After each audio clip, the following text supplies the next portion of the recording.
En el vídeo anterior, denominado deducción trascendental, se había provisto de una definición preliminar de esa deducción trascendental como una justificación de algo que era condición de posibilidad de la cognición de objetos, y luego, según fuimos desarrollando en esa deducción trascendental, llegamos a un resultado que era algo así como que las categorías eran condición de posibilidad de la cognición de objetos, de la experiencia, de la experiencia posible, básicamente. Por lo tanto, si alguien ha empezado a unir puntos, se puede imaginar que ese algo que se estaba intentando justificar era precisamente esas categorías, por medio de ese elemento que también introdujimos, que era la unificación sintética de la percepción. Pues bien, esas categorías que van a cumplir ese rol en la unificación sintética de la percepción va a ser ese algo que estamos intentando justificar, y en este vídeo, que también empieza por la palabra deducción, se denomina deducción metafísica, vamos a denominarlo ya de manera completa como deducción metafísica de las categorías. Y en este vídeo vamos a empezar esa deducción metafísica, vamos simplemente a introducir cuáles son esas categorías. Ahora vemos esto de las deducciones, cómo se organiza, para aclarar un poco todo este caos. Y en la siguiente parte de esta deducción metafísica, de alguna manera, va a ser elaborar un poco más el uso de las categorías, cómo se relaciona con la deducción trascendental, con la deducción metafísica, etcétera, etcétera, porque hay ciertos matices que son muy importantes y que lo van a ser más aún si llegamos a la dialéctica trascendental. Pero bueno, la cuestión aquí es distinguir entre las tres deducciones que se pueden distinguir y que van a ser relevantes para nosotros. Deducción, en general, vamos a denominarla como justificación, pues algo así como una justificación de una concepción. Y la justificación de una concepción pues puede darse en distintos contextos. En este caso, las dos primeras se van a tratar de justificación objetiva. O sea, es intentar dar una razón objetiva para el uso, para el empleo de una concepción. Vayamos una por una. La deducción empírica es una justificación de una concepción, de la objetividad de una concepción en la experiencia. Es la justificación de que una concepción se puede emplear en la experiencia, y en concreto por medio de la experiencia, quiero decir. Y por lo tanto se llama deducción empírica porque evidentemente las únicas concepciones que por medio de la experiencia se van a poder justificar son las concepciones empíricas, son las concepciones de una experiencia concreta en la cual podemos ir y decir, pues me he encontrado esta representación, las experiencias, recordemos que son cogniciones empíricas, en esta cognición empírica he encontrado esta concepción empírica y por lo tanto pues la justifico de esa manera porque la he encontrado aquí. No es simplemente que me la invente, sino que tiene cierta validez objetiva, tiene cierta justificación objetiva que se emplee. Un ejemplo que se me puede ocurrir es el de el campo magnético. El campo magnético es una concepción empírica que para mucha gente puede sonar algo mágico, algo misterioso, pero que tiene una deducción empírica. ¿Cuál es la deducción empírica del campo magnético? Pues que hay un montón de fenómenos magnéticos y electromagnéticos en los cuales el campo magnético está presente y en los cuales empleamos esa concepción de campo magnético porque realmente se tiene experiencia de él. Casos hay pues desde la corriente que pasa por un hilo, la corriente eléctrica que pasa por un hilo y que genera un campo magnético, hasta el propio campo magnético inherente a los imanes.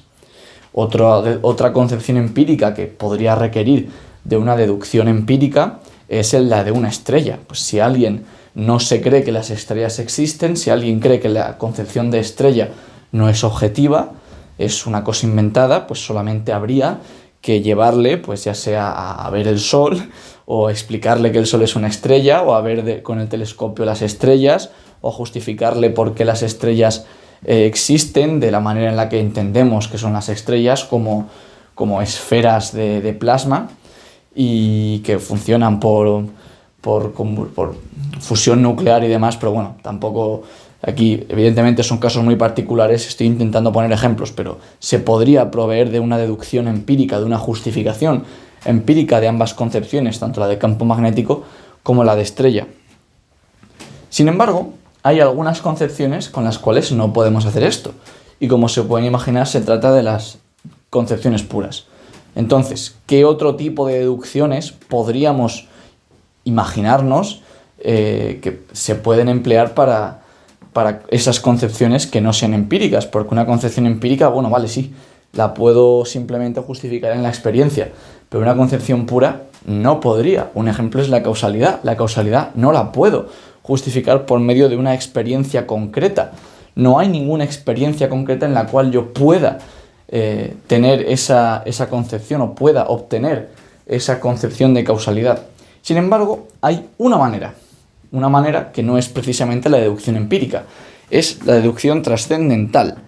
Y aquí lo de trascendental es importante porque es el apellido que siempre le ponemos a todo lo que tenga que ver con condición de posibilidad de la cognición de objetos. Pues bien, una deducción trascendental es una justificación de una concepción como condición de posibilidad de la cognición de objetos.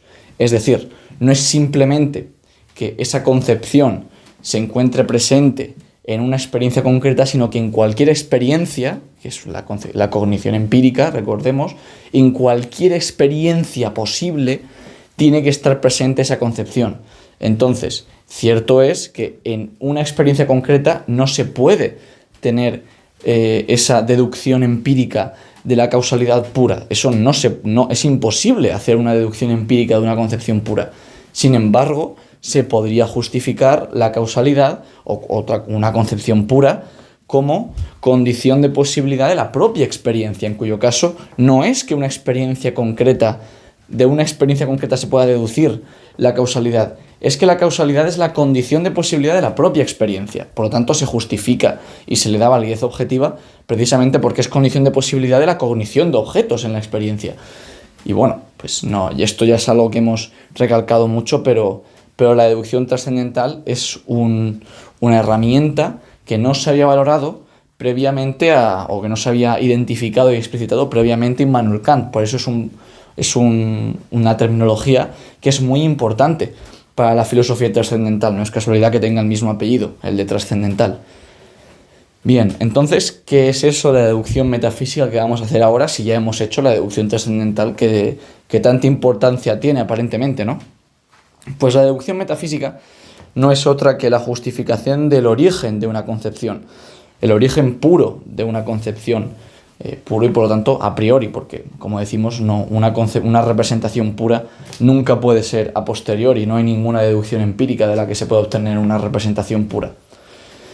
¿Qué significa esto del origen? Pues que ya no nos vamos a centrar tanto en si es objetiva o no, si tiene validez objetiva, si hay objetos de la experiencia en la cual esa concepción sea válida. Eso ya no es lo que nos interesa, sino que lo que nos va a interesar va a ser explicar el origen de una concepción, porque esa concepción no es empírica y es pura. ¿Cuál es entonces el camino que hay que seguir para encontrar esa concepción? En matemáticas esto ocurre en numerosas ocasiones. Prácticamente todas, por no decir todas, las concepciones de las matemáticas son puras.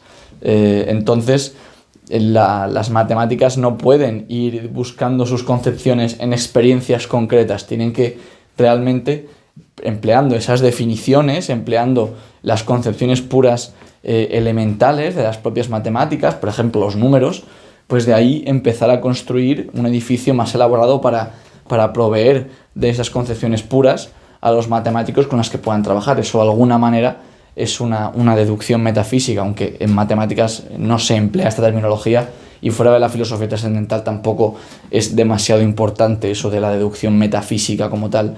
Sin embargo, va a ser muy relevante, no solamente en este vídeo, sino en vídeos posteriores, cuando empecemos a hablar de las ideas trascendentales, que van a ser la idea psicológica, las ideas cosmológicas y la idea y el ideal de la razón pura, la idea teológica. Y en esas ideas trascendentales también vamos a proveer de una deducción metafísica, vamos a proveer de esas concepciones como concepciones puras para que no se confundan con posibles mezclas empíricas de esas concepciones.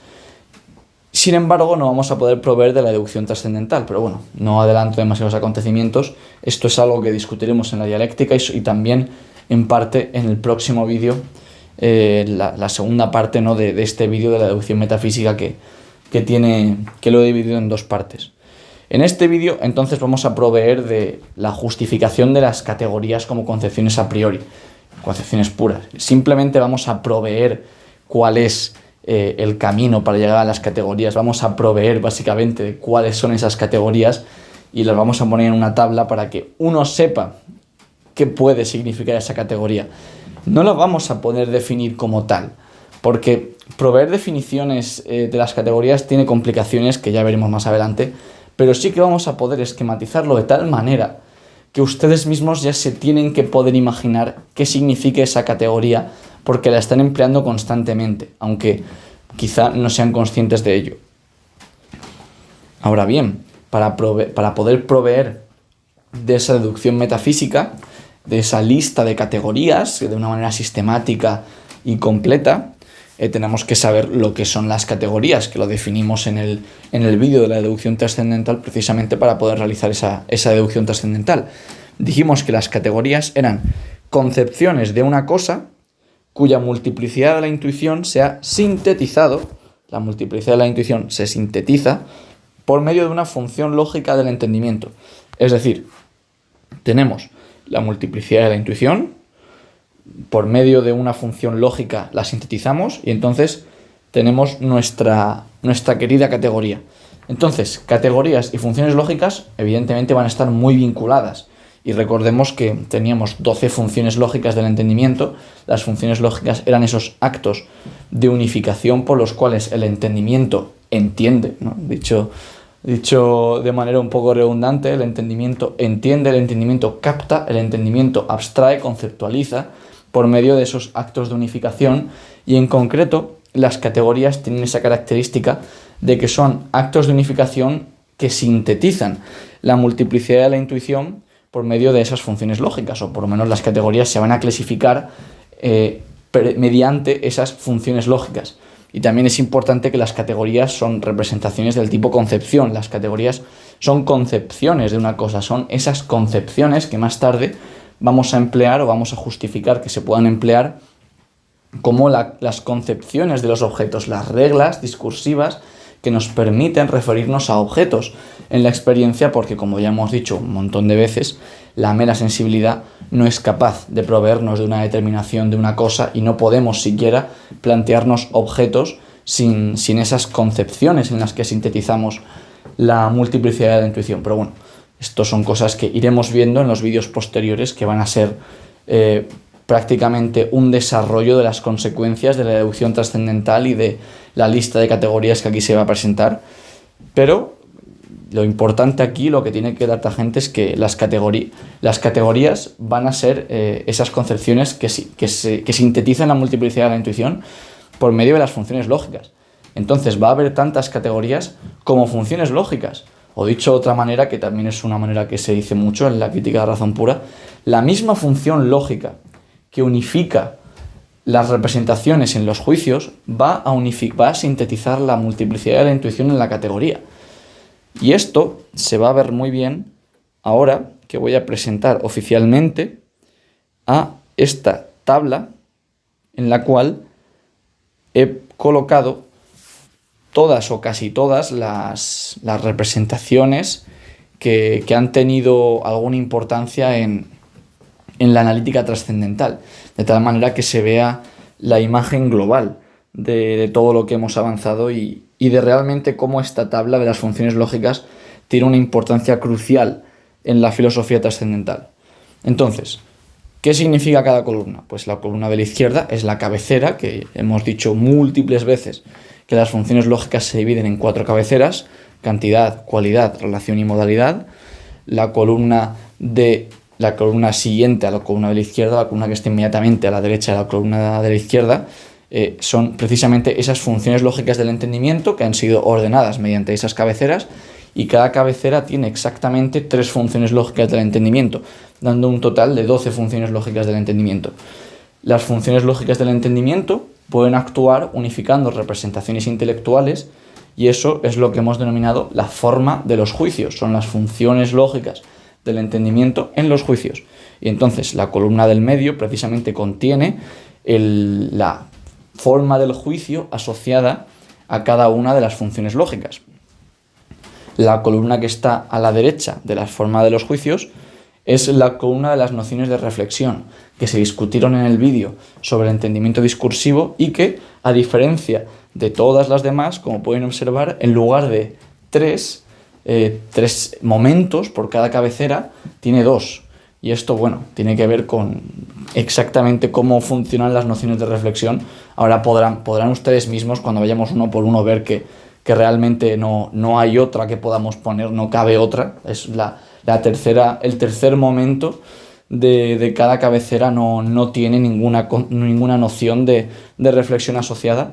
Y al final, la columna de la derecha del todo es la columna más importante para este vídeo, porque es la columna de las categorías.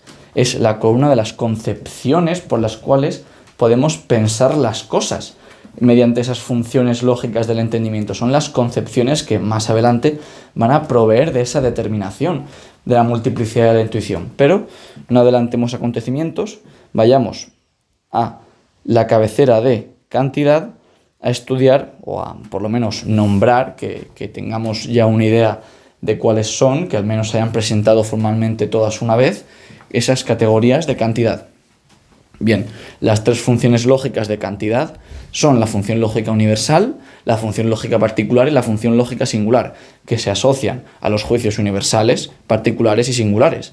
El juicio universal es todo S es P, el juicio particular algún S es P y el juicio singular un S específico, el S sub 0 es P. Las nociones de reflexión que se asocian a la función lógica universal es la igualdad de todas las representaciones bajo una misma, que es precisamente esa universalidad, y la diferencia por la cual podemos particularizar un conjunto de representaciones sobre otro más grande, que es siempre lo que da esos juicios particulares. Finalmente, en la columna de la derecha tenemos esas tres categorías asociadas a las funciones lógicas universal, particular y singular, que son la categoría de unidad, la categoría de pluralidad y la categoría de totalidad. Ahora mismo es probable que, y estas palabras les parezcan razonables, o estos términos les parezcan razonables. Al final sí que parece que tienen algo que ver, unidad con universal, pluralidad con particular y totalidad con singular. Quizá no sean capaces de verbalizar exactamente cuál es la relación que existe entre la categoría y la función lógica. Lo que está ocurriendo aquí es simplemente que esta función lógica, que es el átomo lógico por el cual podemos deducir todas estas representaciones que se están mostrando aquí, la forma de los juicios, las nociones de reflexión, las categorías, estos átomos lógicos dan lugar a una variedad de representaciones. Al final, los átomos lógicos dan lugar a moléculas lógicas. Y estas categorías no son más que moléculas lógicas de las funciones lógicas del entendimiento. Lo que pasa es que vamos a emplearlas en casos específicos. Más que casos específicos, no tienen la generalidad de la función lógica. La función lógica aplica tanto a los juicios como a las nociones de reflexión. La categoría va a ser precisamente la concepción de una cosa. La categoría es la conceptualización de la función lógica para pensar una cosa. Es la manera en la que podemos pensar las cosas. Y es por eso que universal da unidad, particular da pluralidad y singular da totalidad. Y esto, como digo, es complicado explicarlo porque son elementos muy fundamentales de nuestro entendimiento y que incluso en esta etapa es difícil de demostrar. Más adelante yo creo que se entenderá mejor cuando veamos cómo estas categorías realmente se aplican en la experiencia y son condición de posibilidad de la experiencia. Pero bueno, esto que valga para el resto de cabeceras, que no tenga que repetirlo todo el rato y sonar muy pedante. En el caso de la cabecera de cualidad, tenemos las funciones lógicas afirmativa, negativa e infinita, que dan lugar a las formas de juicios S es P, S no es P y S es no P. Los juicios afirmativos, negativos e infinitos, siempre respectivamente, ¿no? Las nociones de reflexión asociadas son el acuerdo para la función lógica afirmativa, como imagino que será evidente, y el conflicto para la función lógica negativa, como puede ser evidente, ¿no? El acuerdo de dos representaciones en un juicio afirmativo y el conflicto de dos representaciones en un juicio negativo. Y las categorías que se van a asociar a esta cualidad, a esta cabecera de cualidad, van a ser realidad, negación y limitación. Una vez más, puede parecer razonable, puede todavía no estar muy claro por qué son estas y exactamente en qué términos se va a traducir que sean estas para esa determinación de la multiplicidad de la intuición o para la cognición de objetos, lo veremos más adelante, pero una vez más, realidad, negación y limitación son la conceptualización de una cosa mediante esa función lógica del entendimiento asociada, ¿no? Afirmativa, negativa, infinita, realidad, negación, limitación, respectivamente. Luego llegamos a las funciones lógicas de relación, que recordemos son la función lógica categórica, hipotética y disyuntiva, que da lugar a la forma de juicios o los juicios categóricos, hipotéticos y disyuntivos, y cuyas nociones de reflexión asociadas son intrínseca para los juicios categóricos o intrínseco para los juicios categóricos, las relaciones intrínsecas para los juicios categóricos y relaciones extrínsecas para los juicios hipotéticos.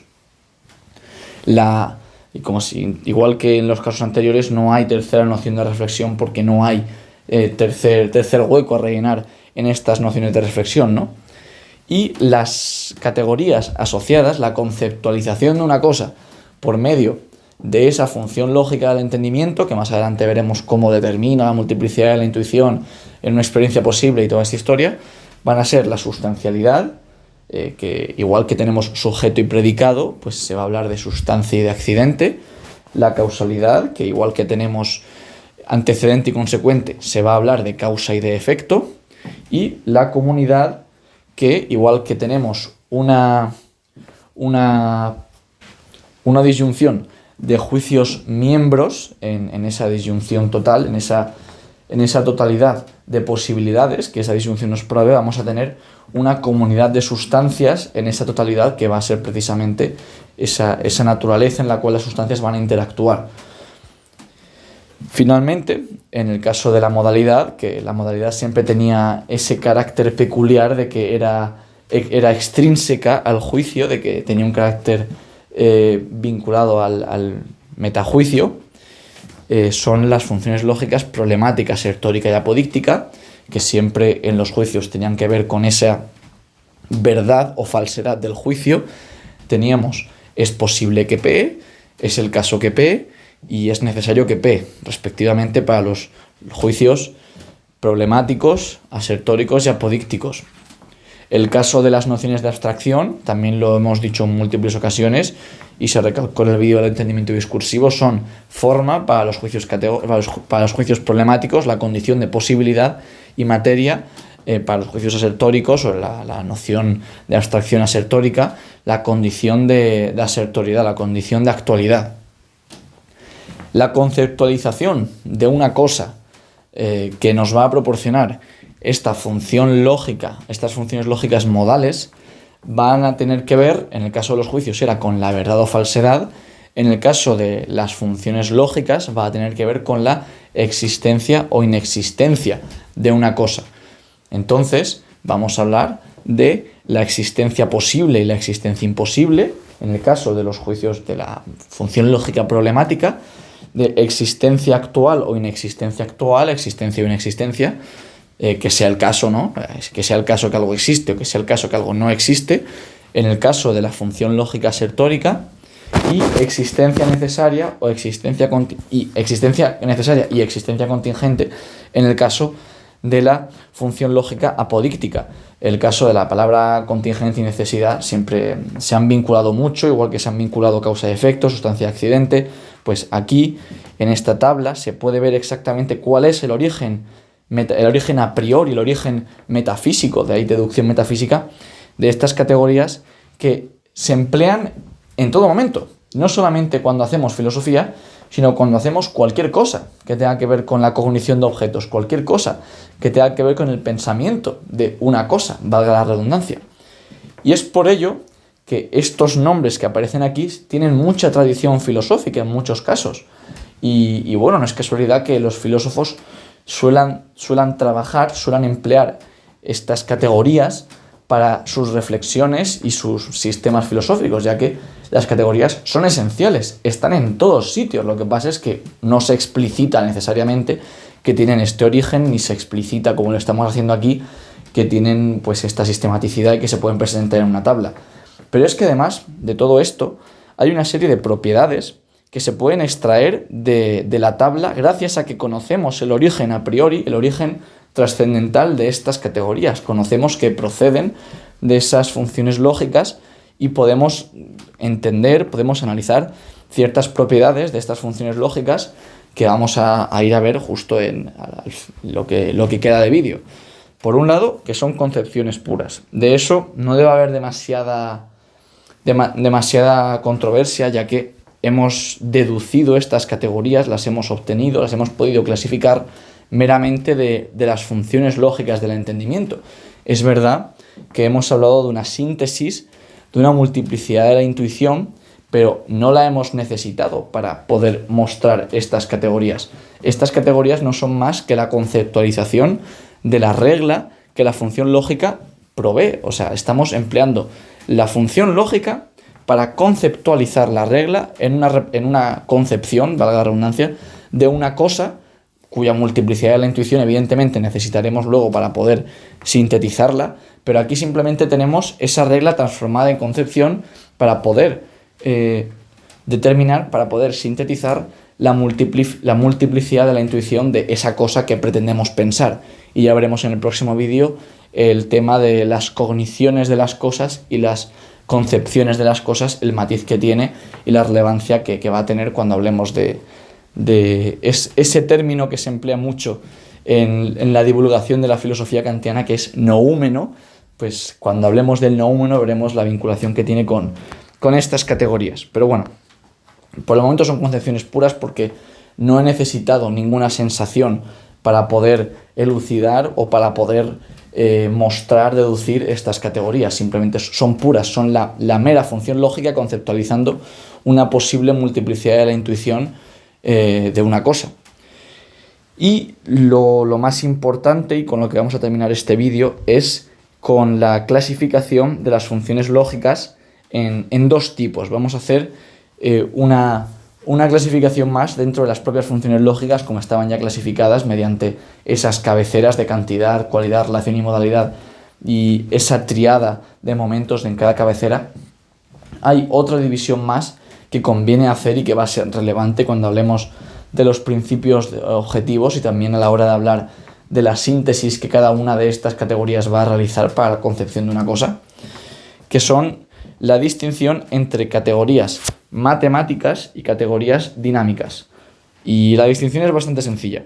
Categorías matemáticas son la de cantidad y la de cualidad, y categorías dinámicas son la de relación y la de modalidad. O sea que relativamente sencillo localizar cuáles son las categorías matemáticas y dinámicas. ¿Cuáles son las características que tienen en común las categorías matemáticas? Que son, como digo, las cabeceras de cantidad y cualidad. Pues lo primero, he tenido que hacer una pequeña edición que había ahí un hueco. Lo primero es que su función lógica en los juicios es intrínseca a las concepciones, tanto cantidad como cualidad. Dijimos que están vinculadas con esa extensión e intensión de las concepciones. Esto se dijo en la lista de reproducción de lógica y es eso lo que las diferencia de las cabeceras de relación y modalidad, que son extrínsecas a la concepción. Van a ser la relación entre concepciones o entre los juicios que contienen concepciones o la relación entre el juicio y el entendimiento. Eso serán las cabeceras de relación y modalidad, y las cabeceras de cantidad y cualidad son intrínsecas a la concepción. Y eso, las consecuencias, que esto es una mera razón de cómo funcionan las funciones lógicas en los juicios. Sin embargo, las consecuencias que va a tener en la categoría asociada es que va a ser una síntesis homogénea.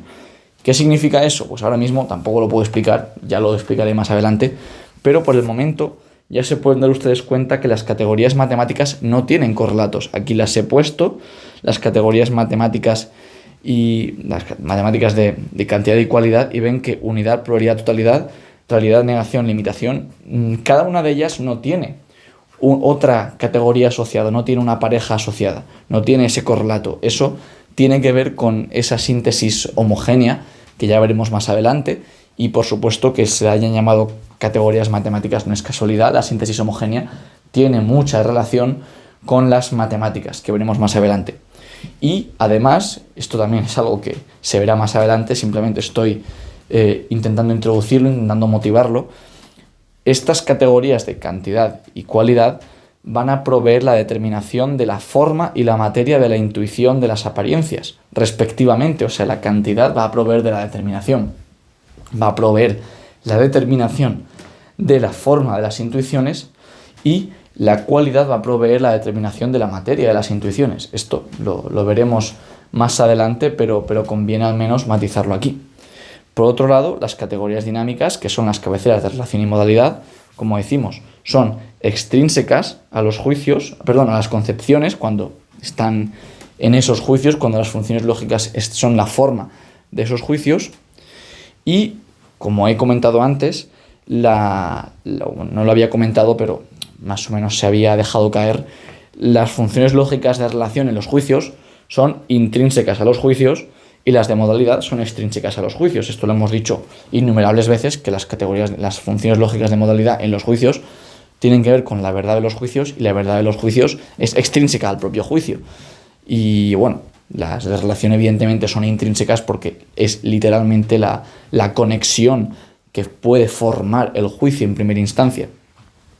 La síntesis que tienen, a diferencia de las categorías matemáticas, va a ser la síntesis inhomogénea, y eso va a dar lugar a que sí que tienen correlatos, que los vamos a ver ahora mismo.